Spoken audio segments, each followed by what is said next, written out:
Assalamualaikum warahmatullahi wabarakatuh. Anak-anakku kelas 5 yang dicintai Ustazah, bagaimana kabarnya anak-anak sampai dengan hari ini? Mari kita jawab bersama-sama nggih.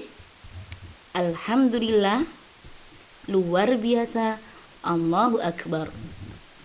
Baik anak-anak, untuk pelajaran bahasa Arab pada pertemuan hari ini, yakni pertemuan keempat tanggal 4 Februari 2021, masih tetap bersama dengan Ustazah.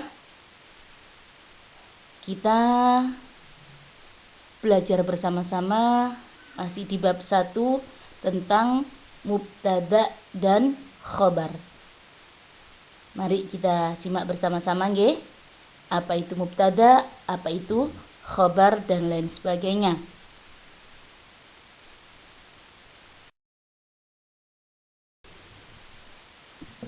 Apakah dari sekian banyak kelas 5 ada yang sudah mengetahui apa yang dimaksud dengan mubtada dan apa yang dimaksud dengan khobar? Ada yang sudah tahu? Kalau masih belum tahu, akan dijelaskan Ustazah. Dipahami betul apa yang menjadi pelajaran pada hari ini, sehingga nantinya ketika Ustazah memberikan soal, baik berupa latihan soal ataupun ujian, anak-anak sudah bisa mengerjakannya dan betul-betul memahami apa isi dari pembelajaran ini. Oke, kita lanjut nggih. Bismillahirrahmanirrahim. Pengertian mubtada.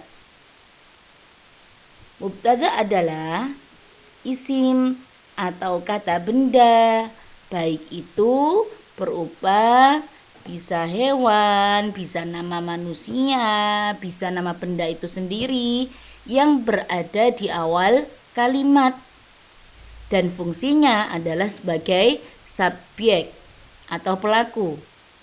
Sekali lagi, mubtada adalah isim atau kata benda yang berada di awal kalimat.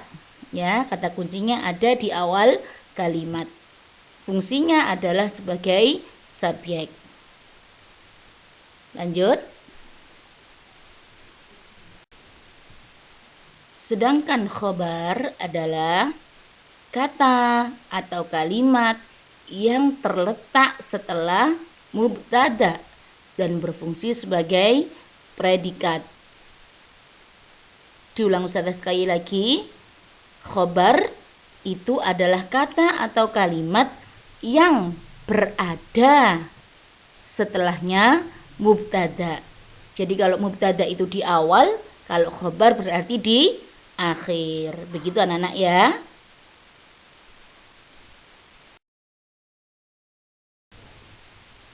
Lantas, bagaimana cara menyusun kalimat mubtada dan khobar dalam sebuah kalimat? Maka di sini ada 4 cara dalam menyusun kalimat yang berupa mubtada dan khobar. Apa saja 4 itu? 1. Terdiri dari isim atau kata benda disertai dengan kata sifat. Jadi kata sifat itu seperti halnya kata sifat yang ada di dalam bahasa Indonesia. Ada luas, ada sempit, ada bersih, ada kotor, ada besar, ada kecil, ada panjang, ada pendek, dan lain sebagainya. Itu adalah kata sifat. Ya, sedangkan kata benda sesuai dengan yang diucapkan Ustazah di depan tadi, bisa nama orang, bisa nama hewan, bisa nama benda itu sendiri, bisa nama tumbuhan, ya, benda mati. Yang kedua adalah isim ma'rifah. Apa itu isim ma'rifah? Yaitu isim yang didahului dengan al-ta'rif ditambah khobarnya, yaitu kata sifat. Jadi yang pertama tadi mubtada dan yang kedua, yang terakhir adalah khobar. Kata sifat di sini kedudukannya adalah khobar, sedangkan isim ma'rifah adalah mubtada.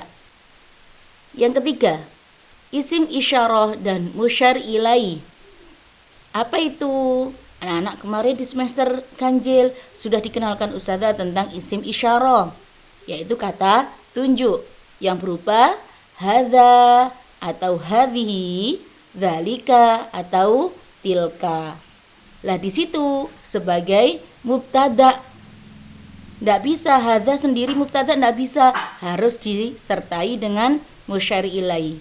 Musyari ilaih ini yakni isimnya atau kata bendanya. Lah sedangkan kata sifat kedudukannya adalah sebagai khobar. Yang keempat, isim ma'rifah atau isim yang didahului dengan al-ta'rif ini adalah sebagai mubtada ditambah dengan syibhul jumlah. Apa itu syibhul jumlah? Syibhul jumlah ini bisa terdiri dengan huruf jar ya, yang menunjuk kata tempat, yakni ada di atas, di bawah, di samping, di depan, di belakang, ya, di dalam dan lain sebagainya.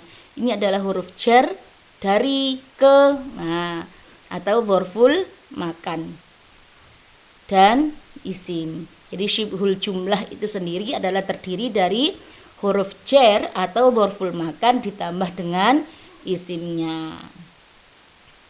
Kalau anak-anak masih ingat yang pernah kita nyanyikan bersama-sama, ala di atas, tahta di bawah, amama di depan, waro'a di belakang. Ala di atas, tahta di bawah, amama di depan, waro'a di belakang. Fi itu di dalam, janiba itu samping. Kemudian haula sekitarnya, wasato tengah. Fi itu di dalam, janiba itu samping, wasato di tengah, haula sekitarnya. Itu adalah merupakan huruf jar dan dzarful makan. Nanti ditambah dengan isim. Begitu ya nak ya.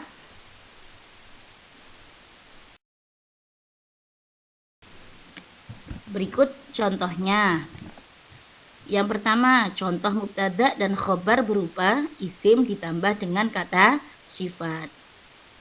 Ya, contoh yang pertama adalah isimnya berupa saburatun, isim sifatnya nadhifatun. Artinya papan tulis itu bersih. Ingat, muannas gandeng dengan muannas, mudzakkar gandeng dengan mudzakkar. Jika isimnya berbentuk muannas, dhammatain harokatnya, harokat akhirnya nggih, taknya, maka ismun sifatnya juga harus mengikuti. Juga harus tak marbutoh, juga harus berharokat dhammatain. Contoh yang kedua, mistorotun dengan tawilatun. Ya, mistorotun taknya berharokat dhammatain, khobarnya tawilatun juga sama muannasnya, ya, taknya juga berharokat fathatain. Saburatun dan mistorotun itu kedudukannya sebagai mubtada karena di awal kalimat. Sedangkan nadhifatun dan tawilatun kedudukannya sebagai khobar karena di akhir kalimat. Karena khobar kedudukannya berada di setelahnya mubtada. Bisa dipahami? Sekarang contoh yang kedua, yakni terdiri dari isim ma'rifah, isim yang didahului dengan al-ta'rif ditambah dengan kata sifat. Yang menjadi mubtada'nya al-faslu. Jadi yang perlu diperhatikan anak-anak, ketika di depan isim itu ada al-ta'rif, maka harokat yang belakang tidak boleh ditanwinkan. Harus harokat biasa, al-faslu. Baru isim sifatnya ditanwinkan, nadhifun. Sesuaikan nggih, mudzakkar sesuai dengan mudzakkar. Al-faslu nadhifun. Yang kedua, al-haqibatu jadi datun. Ya, al-haqibatu tidak boleh ditanwinkan karena kenapa? Ada al-ta'rifnya di depan. Jadi datun tidak ada al-ta'rifnya, maka ditanwinkan, nggih. Lah, al-faslu dan al-haqibatu kedudukannya sebagai mubtada. Sedangkan nadhifun dan jadidatun kedudukannya sebagai khobar. Oke. Yang ketiga, isim isyarah dan musyar ilaih ditambah dengan kata sifat. Contoh ismul isyarah dan musyarun ilaih itu berbunyi hadzal faslu. Hadza isim isyarah, al faslu musyarun ilaih. Kemudian ditambah ismun sifat yang berbunyi jamilun. Disesuaikan mudzakarnya nggih. Yang kedua, tilkan nafidatu. Tilka ismul isyarah, an-nafidatu musyarun ilaih. Kemudian khobarnya isim sifat yakni nadhifatun. Hadzal faslu dan tilkan nafidatu kedudukannya sebagai mubtada. Sedangkan jamilun dan nadhifatun kedudukannya sebagai khobar.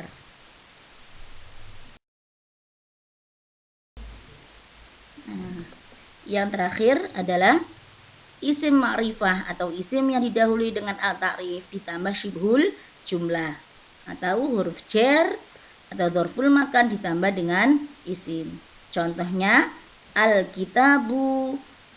Al-kitabu isim ma'rifah. Kenapa? Isim yang didahului dengan al-ta'rif. Kedudukannya sebagai mubtada.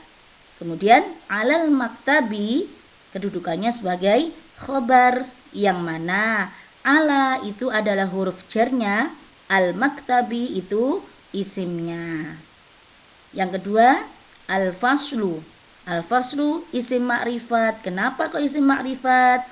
Karena isim atau kata benda diawali dengan al-ta'rif. Kedudukannya sebagai mubtada. Kemudian amamal maktabati kedudukannya sebagai khobar. Kenapa? Karena ada dzarful makan yang berbunyi amama, yaitu kata tunjuk tempat nggih. Kemudian digandengi dengan al-maktabati isimnya. Begitu anak-anak. 4 contoh sudah diuraikan Ustazah mulai dari pengertian, contoh semuanya sudah, tinggal anak-anak bagaimana memahaminya dengan baik dan jelas. Kalau ada yang perlu ditanyakan, japri ke Ustazah nggih.